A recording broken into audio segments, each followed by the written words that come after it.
Hi all ನಮಸ್ಕಾರ ಎಲ್ಲರಿಗೂ and welcome back to show ಮತ್ತೆ all in one YouTube channel. ನಾನು ಇವತ್ತು ತುಂಬಾನೇ ಟೇಸ್ಟ್ ಅಂಡ್ ಸಿಂಪಲ್ ಆಗಿರೋ ಉತ್ತರ ಕರ್ನಾಟಕದ ಸ್ಪೆಷಲ್ ಸ್ವೀಟ್ ರೆಸಿಪಿ ಒಂದಿಗೆ ಬಂದಿದ್ದೀನಿ.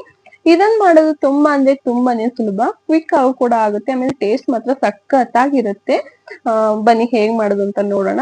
ಅದಕ್ಕೂ ಮುಂಚೆ ಯಾರೆಲ್ಲ ನನ್ನ ಚಾನಲ್ಗೆ ಸಬ್ಸ್ಕ್ರೈಬ್ ಆಗದೆ ವಿಡಿಯೋನ ನೋಡ್ತಾ ಇದ್ರೆ ದಯವಿಟ್ಟು ಒಂದ್ಸಲ ಸಬ್ಸ್ಕ್ರೈಬ್ ಮಾಡ್ಕೊಂಡು ವಿಡಿಯೋನ ನೋಡ್ಕೊಳ್ಳಿ. ಹಾಗೆ ಪಕ್ಕದಲ್ಲಿರೋ ಬೆಲ್ ಐಕಾನ್ ಒಂದ್ಸಲ ಪ್ರೆಸ್ ಮಾಡಿ, ಬಿಕಾಸ್ ನಾನ್ ಹಾಕೋ ಪ್ರತಿಯೊಂದು ಹೊಸ ವಿಡಿಯೋ ಫಸ್ಟ್ ನೋಟಿಫಿಕೇಶನ್ ನಿಮ್ಗೆ ಬರುತ್ತೆ. ಮತ್ತೆ ವಿಡಿಯೋನ ಸ್ಕಿಪ್ ಮಾಡದೆ ಕೊನೆವರೆಗೂ ನೋಡಿ. ಇಷ್ಟ ಆದ್ರೆ ಲೈಕ್ ಮಾಡೋದನ್ನ ಮರಿಬೇಡಿ.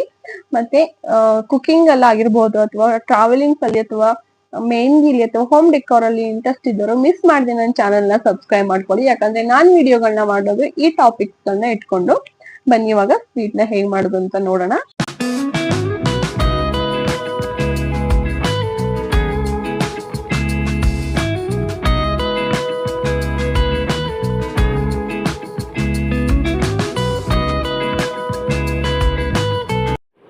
ಮೊದಲಿಗೆ ನಾನಿಲ್ಲಿ ಒಂದು ದೊಡ್ಡದಾಗಿರೋ ಬೌಲ್ನ ತೊಗೊಂಡಿದ್ದೀನಿ. ಅದಕ್ಕೆ 4 ಕಪ್ ಆಗೋಷ್ಟು ಗೋಧಿ ಹಿಟ್ಟನ್ನ ಸೇರಿಸ್ಕೊತಾ ಇದ್ದೀನಿ. ಈ 4 ಕಪ್ ಗೋಧಿ ಹಿಟ್ಟಿಗೆ 1 ದೊಡ್ಡ ಸ್ಪೂನ್ ಆಗೋಷ್ಟು ಕಡಲೆಬೇಳೆ ಹಿಟ್ಟನ್ನ ಸೇರಿಸ್ಕೊತಾ ಇದ್ದೀನಿ. ಮತ್ತು ಇದಕ್ಕೆ ರುಚಿಗೆ ತಕ್ಕಷ್ಟು ಅಂದರೆ ಒಂದು ಸ್ವಲ್ಪನೇ ಉಪ್ಪು, ನಾವು ಯಾವುದೇ ಸ್ವೀಟ್ ಮಾಡೋಂಗಿದ್ರೆ ಅದಕ್ಕೆ ಉಪ್ಪು ಹಾಕ್ಕೊಂಡ್ರೆ ತುಂಬಾ ಟೇಸ್ಟಿಯಾಗಿರುತ್ತೆ. ಮತ್ತು ಒಂದು ಸ್ವಲ್ಪ ಎಣ್ಣೆನ ಹಾಕ್ಕೊಂಡು ಅದಕ್ಕೆ ಮೊದಲು ಕೈಯಿಂದನೇ ಎಲ್ಲ ಕಡೆ ನೀಟಾಗಿ ಮಿಕ್ಸ್ ಮಾಡ್ಕೊತಾ ಇದ್ದೀನಿ.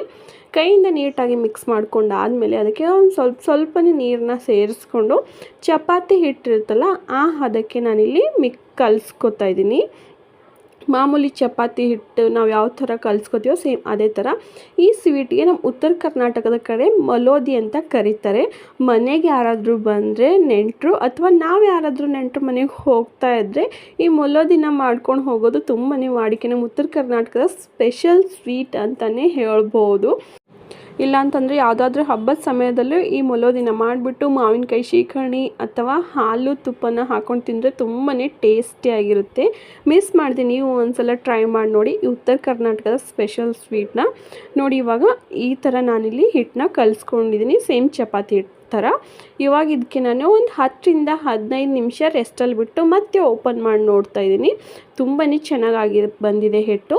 ಇವಾಗ ಇದರಿಂದ ಸಣ್ಣ ಸಣ್ಣ ಉಂಡೆಗಳನ್ನ ತಗೊಂಡು ಅದಕ್ಕೆ ಒಂದು ಸ್ವಲ್ಪ ಒಣ ಹಿಟ್ಟನ್ನ ಹಚ್ಕೊಂಡು ಮಾಮೂಲಿ ಚಪಾತಿ ಲಟ್ಟಿಸ್ಕೊತೀವಲ್ಲ ಸೇಮ್ ಅದೇ ಥರ ಲಟ್ಟಿಸ್ಕೊತಾ ಇದ್ದೀನಿ.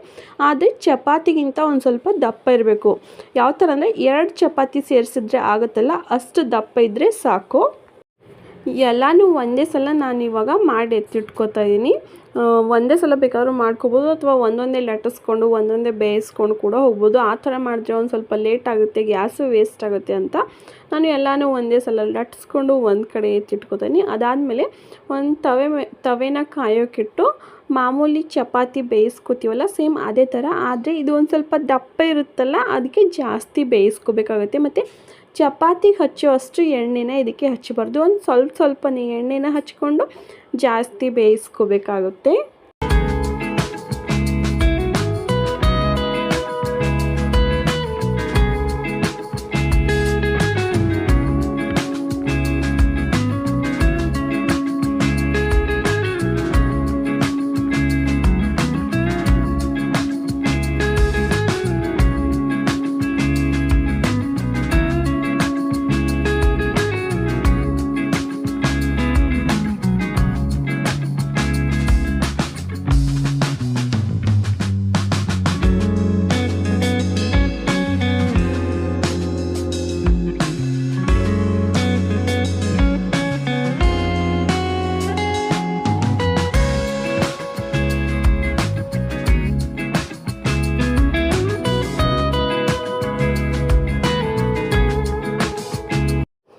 ಇವಾಗ ಎಲ್ಲ ಚಪಾತಿನ ನಾನಿಲ್ಲಿ ಬೇಯಿಸ್ಕೊಂಡಿದ್ದೀನಿ. ನೆಕ್ಸ್ಟ್ ಇವಾಗ ಒಂದೊಂದೇ ಚಪಾತಿನ ತಗೊಂಡು ಕೈಯಿಂದನೇ ಸಣ್ಣದಾಗಿ ಕಟ್ ಮಾಡ್ಕೊತಾ ಇದ್ದೀನಿ. ಈ ಸ್ವೀಟ್ ಮಾಡೋದು ತುಂಬಾ ಸುಲಭ, ಕಡಿಮೆ ಸಮಯದಲ್ಲೇ ಆಗೋಗುತ್ತೆ, ಹಾಗೆ ತಿನ್ನೋಕೆ ಮಾತ್ರ ಸೂಪರಾಗಿರುತ್ತೆ. ಈ ಥರ ಕೈಯಿಂದ ಎಲ್ಲನೂ ಕಟ್ ಮಾಡ್ಕೊಂಡಾದಮೇಲೆ ಇವಾಗ ಸ್ವಲ್ಪನೇ ಚಪಾತಿ ತುಂಡುಗಳನ್ನು ಮಿಕ್ಸಿ ಜಾರ್ಗೆ ಹಾಕ್ಕೊಂಡು ಸಣ್ಣದಾಗಿ ರುಬ್ಕೊತಾ ಇದ್ದೀನಿ. ಸೇಮ್ ಎಲ್ಲನೂ ಇದೇ ಥರ ರುಬ್ಕೋಬೇಕಾಗುತ್ತೆ.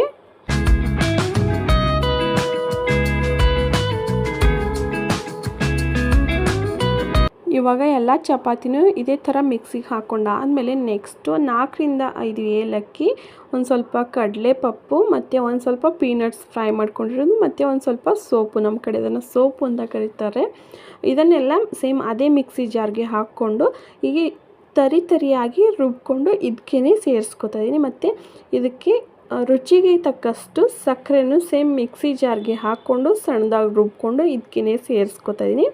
ಮತ್ತು ಒಂದು ಒಣ ಕೊಬ್ಬರಿನೂ ತುರ್ಕೊಂಡು ಇದಕ್ಕೇ ಸೇರಿಸ್ಕೊಂಡು ಎಲ್ಲನೂ ನೀಟಾಗಿ ಮಿಕ್ಸ್ ಮಾಡಿಕೊಂಡ್ರೆ ಮುಗ್ದೋಯ್ತು. ಟೇಸ್ಟಿಯಾಗಿರೋ ಸ್ವೀಟು ಅಂದರೆ ಮೊಲದಿ ರೆಡಿ ಆಗೇ ಹೋಗುತ್ತೆ.